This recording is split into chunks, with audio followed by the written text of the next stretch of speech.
anugerah senantiasa sampai selama-lamanya Tuhan. Biarlah penuh bejana kami ya Bapa dengan kuasa-Mu.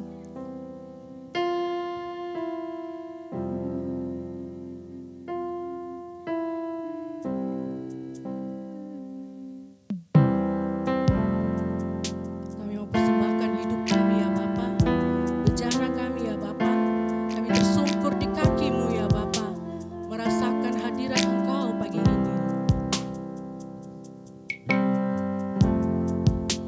Kekuatan di jiwaku,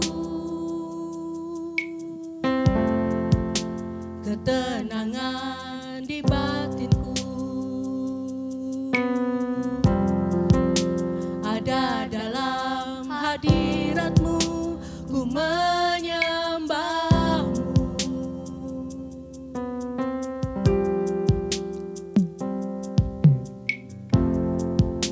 Tersungkurku di kaki-Mu, rasakan hadirat-Mu. Takkan ku melepaskan-Mu, Kau cahaya bagiku. Mengiring-Mu seumur hidupku, masuk dalam rencana-Mu Bapa. Pikiranku, kehendakku,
Salam sejahtera kekasih Kristus.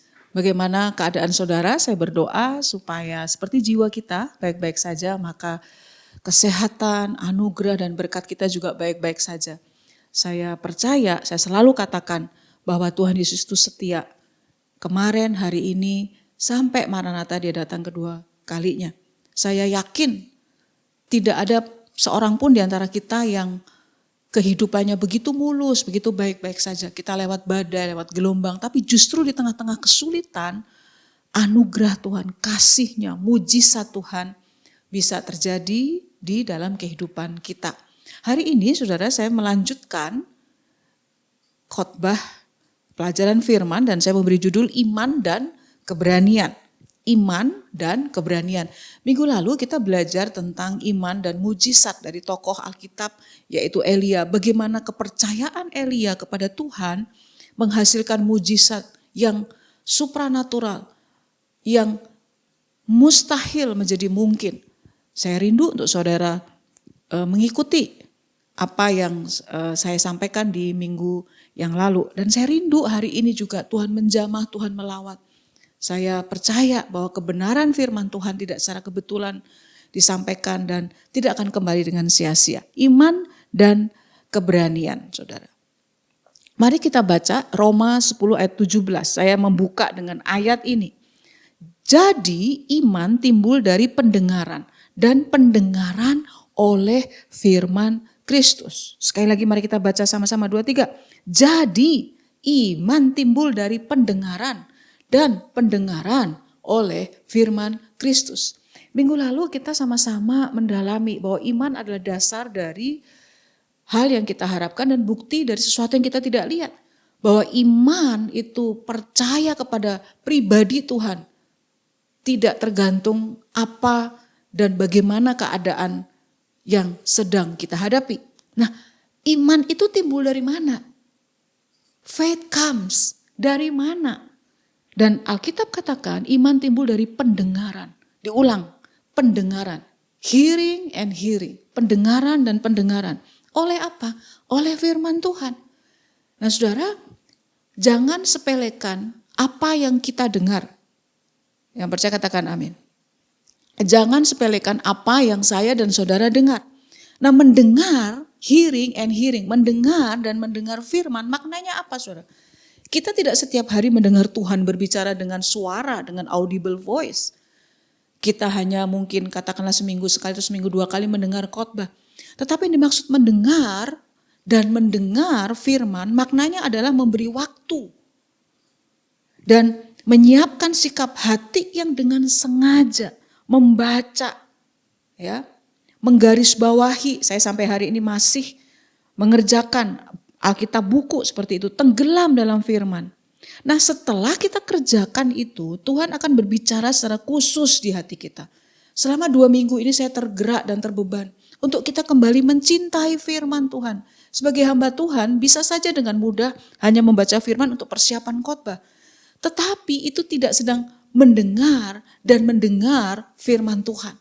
Saya dan saudara tetap harus tenggelam dengan firman Tuhan. Membaca Alkitab secara khusus. Selain kita ada renungan, jemaat Arauna, kita ada bread, saya ulang-ulang terus itu. Tetapi bersekutu dengan Tuhan secara pribadi. Kita mendalami, kalau perlu kita menghafal ayat-ayat firman Tuhan. Kenapa saudara? Pada waktu proses mendengar dengan membaca firman itu terjadi, ada waktu-waktu tertentu Tuhan akan berbicara secara khusus lewat kebenaran Alkitab yang seperti melompat keluar secara personal, secara pribadi bagi saya dan saudara yang percaya katakan amin.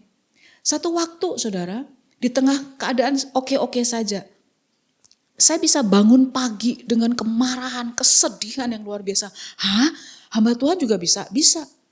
Ingat, aduh kalau bukan karena seseorang ini, saya tidak akan kehilangan ini. Saya tidak akan hancur hubungan saya dengan orang lain. Saya tidak akan ditinggalkan. Sementara saya nggak bisa menerima, kok orang ini jahat ya, kok orang ini nggak baik ya.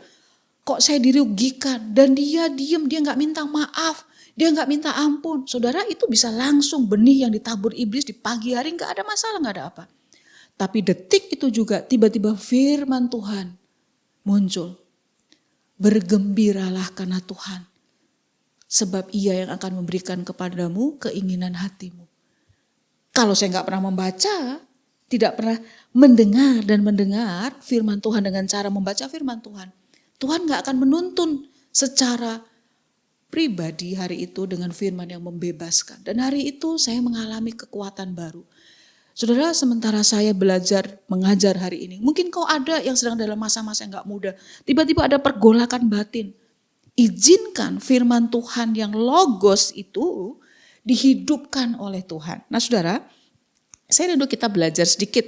Saudara tahukah budaya dan sistem pendidikan Yahudi itu memiliki kekhususan. Ya, memiliki kekhususan. Bahkan saudara ada banyak orang-orang hebat. Ekonomi dunia itu dikuasai oleh orang begitu, orang-orang pintar, orang-orang yang begitu berhikmat, pandai. Meskipun mereka banyak yang belum menerima keselamatan dari Kristus, berarti Yahudi tidak identik sebenarnya dengan Kristus, dengan kekristenan saudara. Tetapi budaya dan sistem pendidikan Yahudi adalah sejak anak usia 6 atau 7 tahun, dia dibawa oleh orang tuanya ke pengajaran rabi. Rabi itu kalau zaman sekarang ya ahli teologi ya, para pendeta, para pelayan umat Tuhan seperti itu. Untuk apa saudara? Untuk diajarkan, belajar pengetahuan atau belajar tentang Taurat sendiri. Ya, hukum Taurat itu.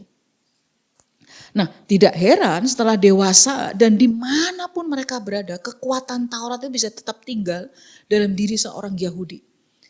Saudara, mereka sejak kecil dibacakan kitab Taurat dan bukan hanya itu. Tadi saya katakan mereka dibawa oleh siapa? Oleh orang tuanya. Saya sedikit keluar dari bahan pembicaraan kita hari ini. Saudara, adakah engkau sebagai orang tua membawa sendiri anakmu? Bukan oh ya sudah sama kakak atau sama om tante atau sama mbak atau sama asisten rumah tangga atau sama suster.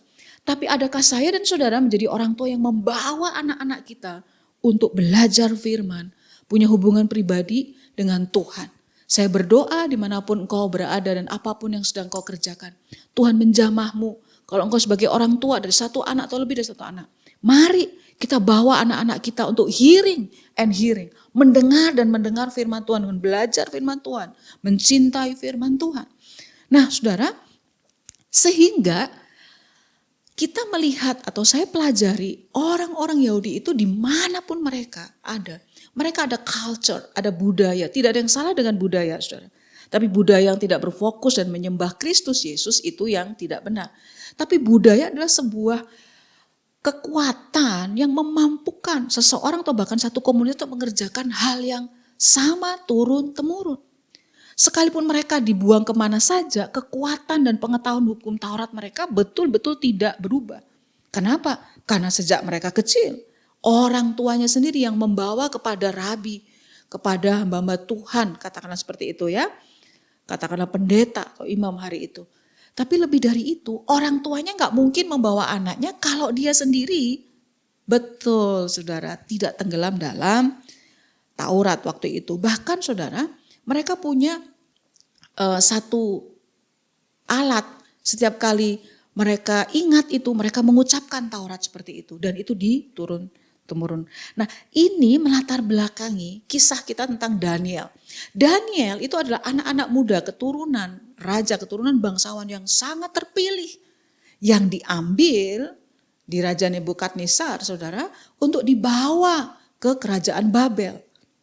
Mereka tidak ada lagi dalam lingkungan yang rohani. Tetapi apa yang terjadi?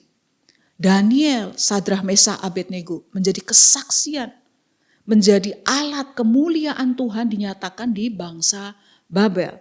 Nah satu hari, saudara coba bayangkan, satu hari raja itu punya mimpi. Ini raja memang unik saudara. Dia menyuruh orang-orang Kasdim, lain waktu kita akan belajar siapa itu orang Kasdim. Orang-orang hebat, orang-orang berpengetahuan untuk memberitahu raja itu mimpi apa dan menerjemahkan. Saudara melihat keunikannya? Betul. Kalau menerjemahkan setelah diberitahu mimpinya, oke. Ini disuruh nebak, disuruh ngasih tahu. Saya mimpi ya tadi malam, ayo saya mimpinya apa. Ini situasi yang sangat-sangat sulit. Dan raja mengeluarkan peraturan kalau tidak bisa, maka seluruh orang bijak, seluruh orang pandai akan dibunuh hari itu, akan dihukum hari itu. Nah, keadaan itu yang sedang dihadapi oleh Daniel dan teman-temannya. Sebuah keadaan yang menakutkan di tempat pembuangan. Tidak ada lingkungan yang mendukung, mensupport. Saudara, seringkali ada masa-masa di mana kita tidak ada sekeliling kita bisa mendukung. Tapi kekuatan firman Tuhan yang akan membawa iman kita untuk percaya kepada Tuhan. Mari kita baca Daniel 2 ayat 19 sampai ayat yang ke-23.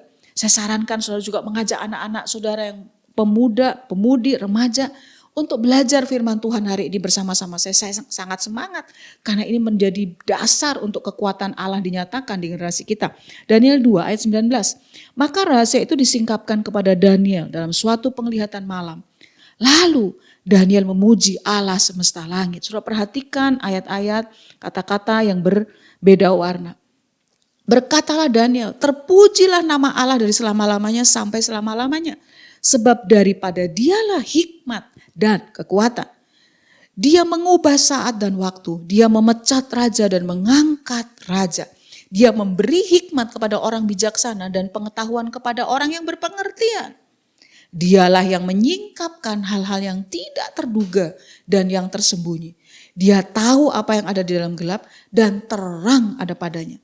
Ya Allah nenek moyangku, kupuji dan kumuliakan Engkau. Sebab Engkau mengaruniakan kepadaku hikmat dan kekuatan. Dan telah memberitahukan kepadaku sekarang apa yang kami mohon kepadamu. Engkau telah memberitahukan kepada kami hal yang dipersoalkan raja.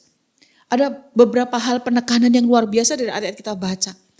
Saudara, rahasia mimpi raja itu disingkapkan, dibukakan kepada Daniel. Dalam sebuah penglihatan, di saat kapan dia memuji-muji Tuhan. Kenapa saudara? Karena Daniel tahu Tuhanlah sumber hikmat dan kekuatan. Bayangkan Daniel mengatakan, ayat firman Tuhan mengatakan Tuhan itu memberi hikmat kepada orang bijaksana dan pengetahuan kepada orang berpengertian. Ini unik. Tahukah saudara, kenapa justru orang yang bijak, orang yang berpengertian, justru Tuhan memberi hikmat, memberi pengetahuan. Saya agak sedikit menghubungkan dengan kalimat saya di awal. Saudara, Tuhan akan memberi hikmat, akan memberi pengetahuan, akan memunculkan firman yang personal, yang pribadi. Untuk orang-orang yang memang mengkhususkan, memilih untuk mencintai Alkitab, mencintai firman Tuhan. Sama, semakin kita bijak, wise, semakin kita berpengertian, knowledge penting, ilmu. Maka akan semakin kita ditambahkan hikmat, semakin kita akan ditambahkan pengetahuan. Justru saat kita ignoring, saat kita mengabaikan Tuhan, mengabaikan firman-Nya, maka hikmat dan pengetahuan tidak akan ditambahkan bagi saya dan saudara. Yang percaya katakan amin. Tuhan itu sanggup menyingkapkan hal-hal yang tidak terduga, tersembunyi. Apa yang kau sedang hadapi hari ini? Kesulitan, persoalan, orang-orang yang sulit untuk dihadapi. Maka dia akan menyingkapkan, kalau istilah saya saudara, pasal-pasal dalam peristiwa hidup, dalam kesulitan. Seringkali mungkin kita alami itu, kenapa kok bisa ada kejadian yang besar? Kenapa kok ada kejadian yang gak bagus? Kenapa saya disakiti? Seringkali kita bereaksi dengan cara kita. Tapi pernahkah saya dan saudara meminta Allah yang bisa tahu sesuatu yang dalam gelap? Karena terang ada padanya. Dan pasal-pasal misteri, pasal-pasal yang kita gak ngerti itu Tuhan mulai singkapkan. Orang-orang yang hatinya dibengkokkan oleh kejahatan, Tuhan ungkapkan. Kenapa? Saya mau katakan, dialah yang menyingkapkan hal yang tidak terduga dan tersembunyi. Ini tidak dari catatan saya, ini rema untuk saudara yang sedang belajar, beribadah hari ini.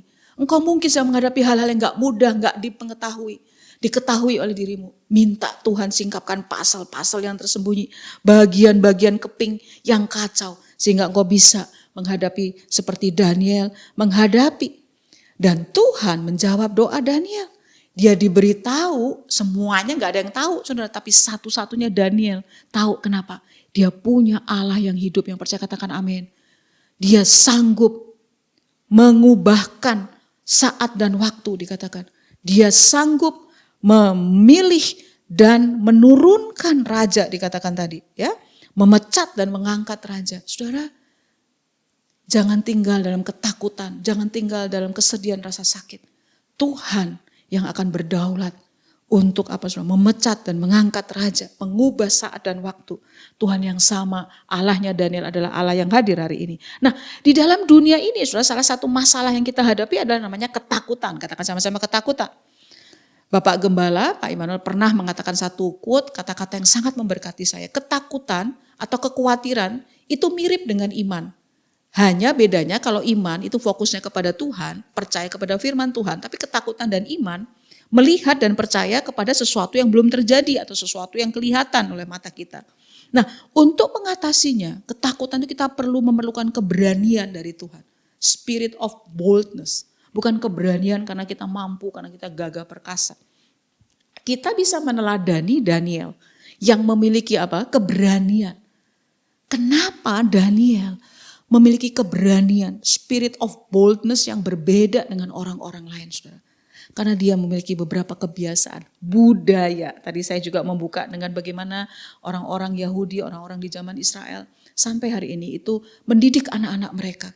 Ada satu kebiasaan, ada satu habit, ya, tindakan yang terus-menerus dikerjakan menjadi kebiasaan, kebiasaan yang terus dikerjakan dibudayakan akhirnya menjadi sebuah budaya, culture yang kita akan terus kerjakan dari generasi kepada generasi. Dan Daniel dan teman-temannya itu memiliki kebiasaan apa sehingga mereka memiliki keberanian yang luar biasa. Yang pertama, yaitu memuji Allah. Katakan sama-sama memuji Allah. Di ayat 2, di ayat 19 dari Daniel 2, ayat 19 dan 23.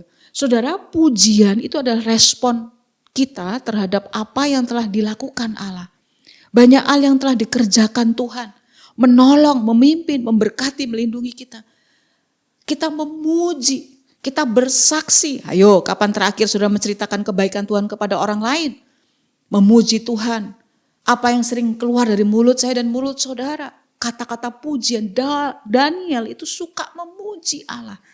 Ya, karena Tuhan dari turun ke temurun saudara, anak-anak di bangsa Israel itu diajarkan apa yang Tuhan sudah kerjakan.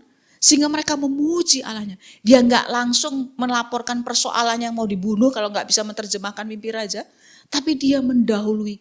Kenapa? Karena itu habitnya dia, kebiasaannya. Memuji Tuhan, memuji Tuhan. Saya berdoa ajarkan itu kepada anak-anak kita. Bagaimana sikap kita memuji Tuhan saat kita di ibadah. Kita bisa kalau nonton pertandingan bola atau pertandingan orang, weh gitu. Tapi kita di ibadah di gereja yang secara tatap muka onsite, kita nyanyi sembarangan, gaya kita tidak menghormati. Saya kira kita perlu belajar hati untuk menyembah dan memuji Tuhan, tapi juga sikap untuk memuji dan menyembah Tuhan. Daniel saudara mengalami, dia diawasi, dicari kesalahan dan yang didapati adalah doa dan penyembahannya. Saudara kalau lihat gambar, diintip saudara. Mungkin kalau zaman sekarang lewat apa media, ada banyak kali mungkin banyak hamba Tuhan juga mengalami dalam kehidupan pelayanan saudara. Diawasi, direkam. Waduh, dalam kehidupan rohani bisa seperti itu terjadi. Daniel ngalami, direkam, dicari kesalahannya. Apa itu? Chattingan atau kata-kata yang di-crop, dipotong sebagian sehingga mengacaukan, membuat hati orang marah. Daniel menghadapinya. Jadi saudara, Daniel sama dengan saya dan saudara menghadapi kesulitan demi kesulitan. Diawasi, dicari kesalahannya, tapi selama dia diawasi, dicari kesulitan yang terjadi bisa untuk dia diperkarakan, saudara. Yang didapati adalah doa dan penyembahannya. Apa yang sedang saya bicarakan? Orang itu bisa dilihat dari culture, dari budaya yang dia kerjakan bahkan di masa-masa susah. Pada waktu kita sulit, pada waktu kita dikhianati, waktu kita kehilangan banyak hal. Apakah tetap saya dan saudara berdoa, menyembah dan memuji Tuhan? Allah itu bukan Allah yang gila pujian saudara. Tanpa kita puji dia memang udah hebat. Amin saudara. Tapi dia layak dipuji. Kita memuji Tuhan juga lewat apa? Sikap dan tindakan kita. Bagaimana kita berkata-kata, bagaimana kita mengatasi rumah tangga dan anak-anak kita. Bagaimana kita bersikap saat kita bertemu dengan orang tua, mertua, rekan-rekan. Saya dan saudara perlu terus minta untuk Tuhan pulihkan sehingga kita memuji Tuhan juga di dalam lewat sikap dan tindakan. Kebiasaan yang kedua dari Daniel, mengandalkan hikmat dan kekuatan Allah. Daniel 2 ayat 20 tadi dikatakan, Tuhan yang memberi hikmat dan kekuatan. Saudara, keberanian yang dimiliki Daniel bukan karena dia nekat, saudara. Beda berani nekat, beda spirit of boldness yang datang, keberanian, roh keberanian dari Allah. Bukan juga karena dia percaya, dia hebat, dia gagah. Tapi karena dia mengandalkan Allah. Saya suka kata mengandalkan Allah itu dengan memberi gerakan depend on God. Bergantung sepenuhnya kepada Tuhan. Apa itu bergantung, saudara? Kita sedang memegang sebuah alat atau sebuah benda supaya kita tidak celaka, supaya kita tidak jatuh. Kita pegang, itu pengharapan kita. Saudara, apakah saya dan saudara depend on God? Mengandalkan Tuhan. Terlepas dari semua situasi dan kondisi. Elia minggu lalu saya katakan. Dia mengandalkan Tuhan. Di tengah pelariannya, dia menjadi enemy of the state. Dia menjadi musuh, jadi penguasa dari negerinya waktu itu. Wow, itu sulit. Daniel mengandalkan Allah. Saya katakan saudara, catat di catatan saudara. Daniel mengakui bahwa dari Tuhanlah bersumber hikmat dan kekuatan. Hikmat itu sangat penting untuk mengatasi hal-hal yang sulit, saudara. Beda smart pintar, beda hikmat. Sedangkan kekuatan dari Tuhan itu sangat saya dan saudara kita perlukan. Karena perjalanan hidup tidak selalu mudah untuk dilewati. Even atau sebagai hamba Tuhan pun tidak mudah jalan kehidupan kita. Kita memang bukan warga negara bumi, saudara, dunia ini bukan tempat kita. Kita warga negara surga. Kalau kita terlalu nyaman di bumi, di dunia ini, kita lupa untuk mau pulang ke surga. Amin, saudara. Jangan takut, saya tidak sedang berdoa untuk saudara berakhir hidupnya. Tapi saudara, hikmat itu sangat penting. Ada masa-masa atau kesulitan-kesulitan yang kita tidak bisa memakai 1 + 1 sama dengan 2. Gak bisa. Dan kita butuh hikmat, wisdom. Kebijaksanaan itu di atas kepandaian, saudara. Kenapa ada orang-orang yang menangani sebuah hal? Peristiwanya bisa sama, kesulitannya bisa sama, tapi reaksinya beda. Itu tergantung kepada hikmat. Yang percaya katakan amin. Berapa banyak engkau yang rindu untuk punya hikmat. Karena dia yang menyingkapkan yang tersembunyi, saya ulang-ulang. Dia yang akan mengeluarkan pasal kepingan yang kita gak ngerti. Tapi kita juga butuh kekuatan, strength, power dari Tuhan. Di tengah kehidupan yang tidak mudah. Amin, saudara. Daniel memuji Allah. Daniel mengandalkan hikmat kekuatan Allah. Depend on God. Bergantung sepenuhnya kepada Allah. Yang ketiga kebiasaannya adalah mempercayai Allah penjawab doa. Sama-sama katakan 2, 3. Mempercayai Allah sebagai penjawab doa. Daniel 2 ayat 23. Daniel juga memiliki keberanian di dalam hidupnya. Karena mengetahui bahwa Allah adalah pribadi yang menjawab doa-doanya. Saudara, kenapa? Saudara, kalau punya orang tua yang normal ya saudara percaya. Kalau papa atau mama sudah berjanji, nanti ya bulan Juni kita mau pergi ke Bali. Belum terjadi, belum. Sudah melihat, belum. Tiketnya juga kita nggak lihat, tapi kita percaya. Masih ingat pelajaran minggu lalu? Beda iman, beda mengimani. Kita percaya fokusnya kepada orang tua kita. Sama, fokus kepada Tuhan. Bahwa dia adalah penjawab doa. Dijawabnya seperti apa, mungkin ada waktu lain kita akan belajar. Tapi dia menjawab doa. Daniel mengatakan, dia menjawab doa. Daniel dijawab doanya oleh Tuhan di masa-masa yang sulit, saudara. Saya katakan tadi, teka-teki mimpi raja yang sulit dipecahkan itu telah dijawab Daniel sebagai jawaban atas permohonannya. Bayangkan, bukan disuruh menerjemahkan mimpi yang sudah diberitahukan, tapi ditanyain, disuruh beritahu mimpinya apa. Saudara, dalam kehidupan ini seringkali ada banyak kejadian yang di luar nurul. Anak-anak generasi sekarang itu mengatakan nalar dengan nurul. Ya, kesulitan yang saya dan saudara alami di luar nalar kita, pikiran kita, kemampuan kita. Daniel menghadapi itu. Kita belum sampai taruhannya nyawa, mungkin juga ada juga. Maut, tapi Daniel dan teman-temannya ini taruhannya mati, saudara. Kalau dia nggak bisa kerjakan itu. Ada waktu-waktu di mana hidup kita buntu, orang gak bisa nolong, orang yang sayang sekalipun gak bisa mengerjakan apa-apa. Tapi saudara, Allah itu penjawab doa. Dan saya mau katakan, mempercayai bahwa Allah adalah penjawab doa yang tepat waktu. Kenapa kita mesti percaya Allah penjawab doa? Karena itu akan memberi apa? Ketenangan dan keberanian untuk melewati perjuangan iman di dalam Kristus. Betul, di dalam Kristus pasti ada perjuangan iman. Kenapa ada orang yang tenang? Bukan dia gak sedih, bukan dia gak marah, dia gak bergejolak, enggak. Dia tenang dan kemudian berani tetap melangkah bersama Tuhan. Karena dia tahu, dia yakin bahwa Allah lah penjawab doa yang tepat waktu. Allah lah yang menguasai saat dan waktu. Allah lah yang memecat dan mengangkat raja.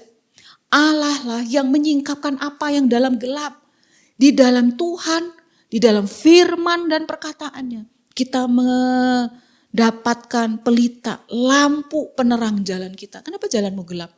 Kenapa jalanmu terus-terusan dari persoalan ini nanti muncul yang besar, nanti bisa. Itu enggak masalah sebenarnya, hidup penuh dengan persoalan. Tapi ada orang-orang yang tidak sungguh-sungguh mencintai dan mau mendengar dan mendengar firman Tuhan. Saudara, saya hampir sampai di akhir khotbah saya. Saya mau katakan seperti ini, saudara. Takut itu manusiawi. Tetapi terus tenggelam dalam ketakutan itu merusak iman. Saudara, Tuhan yang menolong saya dan kita semua di masa lalu. Tuhan yang sama, Kristus Yesus yang sama yang akan menolong kita sekarang. Katakan sama-sama sekarang. Lebih yakin dengan iman. Katakan sekarang, yes sekarang, ya sekarang. Saudara, iman mengalahkan ketakutan. Katakan sama-sama iman mengalahkan ketakutan. 2, 3. Iman mengalahkan ketakutan. Daniel dan rekan-rekannya sama-sama menghadapi masalah yang sama dengan orang-orang bijak yang lain. Orang-orang Kasim itu orang pintar, orang ahli astronomi dan segala macam. Tetapi apa yang mereka alami berbeda. Karena saudara, Tuhan Allah mereka yang hidup. Ya, Allah semesta alam kalau di kisah Elia minggu lalu. Yang bekerja, yang bergerak, yang menyatakan kuasa dan mujizatnya di tengah-tengah kita. Allah yang tetap bekerja. Saudara, kenapa Daniel memiliki keberanian, spirit of boldness, keberanian ilahi? Karena dia memiliki kebiasaan. Dia banyak memuji Allahnya. Yang kedua, Daniel bergantung sepenuhnya. Dia percaya bahwa Allah sumber hikmat dan kekuatan. Dia mengandalkan Tuhan. Dia bergantung sepenuhnya tuh sama Tuhan di semua situasi. Aku gak bisa hidup kalau gak ada Tuhan. Yang ketiga, Daniel mempercayai Allah sebagai penjawab doa. Saya tidak tahu bagaimana keadaan latar belakang saudara. Mungkin saudara banyak disakiti, saudara banyak ditipu, saudara memiliki orang-orang berotoritas atau bahkan orang tua saudara sendiri. Menyakiti, membuat rugi, mengambil hak saudara, tidak diberikan apa yang menjadi permohonan saudara. Saat ini saudara, kita memiliki Allah yang sama dengan Allahnya Daniel. Allah yang menjawab doa. Ada banyak kali dalam pergumulan dan kesulitan hidup saya, Tuhan yang saya sembah dalam nama Yesus Kristus menjawab doa tepat waktu, tepat sesuai kebutuhan. Bahkan saat menolak permohonan doa pun yang Tuhan kerjakan buat saya itu merupakan jawaban yang justru nanti di waktu yang akan datang saya baru tahu. Oh, Tuhan melindungi, Tuhan mengarahkan kepada pintu-pintu yang lebar, yang besar, yang penuh anugerah, yang luar biasa. Jangan tinggal di tempatmu yang sama terus. Miliki kebiasaan memuji, mengandalkan Tuhan, mengandalkan hikmat dan kekuatan. Dan tetap percaya bahwa Tuhan mengabulkan doa. Mari kita tundukkan kepala. Bapa di surga, hamba-Mu sudah selesai berbicara. Di semua situasi dunia saat ini, mau di bidang kesehatan, ekonomi, ada banyak ketakutan yang iblis tabur. Biar saat ini, hari ini, kami memiliki keberanian karena kami memiliki iman yang fokus kepada Tuhan. Kami memiliki keberanian seperti Daniel. Kami dibangunkan untuk punya budaya memuji menyembah Tuhan. Berdoa kepada Tuhan. Kami percaya Tuhan sumber hikmat dan kekuatan. Kami bergantung sepenuhnya kepada Tuhan. Sekalipun kami mampu, sekalipun kami berkecukupan, tapi kami bergantung sepenuhnya kepada Tuhan. Apalagi di masa-masa yang sulit. Kami berdoa supaya kami punya sikap kebiasaan percaya bahwa Allah menjawab doa. Kuatkan yang lemah, sembuhkan yang sakit saat ini Tuhan. Bahkan ada orang-orang yang lonely, yang sendiri. Bahkan mungkin mereka yang tidak memiliki figur-figur otoritas atau orang tua yang hadir secara fisik tapi fungsinya tidak maksimal. Orang-orang yang seperti hamba-Mu pernah khotbahkan, yatim piatu secara spirit, secara roh. Tuhan, Engkau Allah Daniel, Sadrah, Mesah, Abednego hadir. Peluk setiap kami Tuhan yang memiliki roh yatim piatu itu. Bahwa Tuhan, Daniel dijauhkan dari semua keluarganya, tapi dia tidak kehilangan Tuhan. Hamba-Mu mengangkat tangan untuk bangsa dan negara kami. Tuhan, bekerjalah terus. Engkau yang memecat dan mengangkat raja. Tidak ada satu perkara pun di bangsa ini yang tidak di dalam pemantauan Tuhan. Tuhan berdaulat dan mengasihi cinta atas bangsa Indonesia. Berdoa untuk GBI Arauna, gereja di mana kami digembalakan mulai dari Bapak Gembala seluruh pelayan Tuhan. Tuhan berkati kami, kita percaya Tuhan akan menjawab setiap permohonan doa kami. Kami berdoa secara khusus untuk satu kebutuhan. Kami butuh tempat ibadah yang tidak pindah-pindah. Tuhan mampu mengerjakan itu. Terima kasih Tuhan untuk saat ini. Kami percaya firman-Mu tidak akan kembali dengan sia-sia. Mari angkat kedua belah tangan saudara dan terima berkat Tuhan. Kiranya berkat dari Allah Bapa turun atas kita sekalian. Penyertaan Tuhan Yesus Kristus dari hari ini sampai Dia datang kedua kalinya. Penghiburan dari Roh Kudus melimpah atas kita semua. Sekali percaya Yesus, tak percaya Yesus. Love God, love people. Jadi berkat dimanapun kita berada. Di dalam nama Tuhan Yesus Kristus, yang percaya katakan amin. Tuhan memberkati.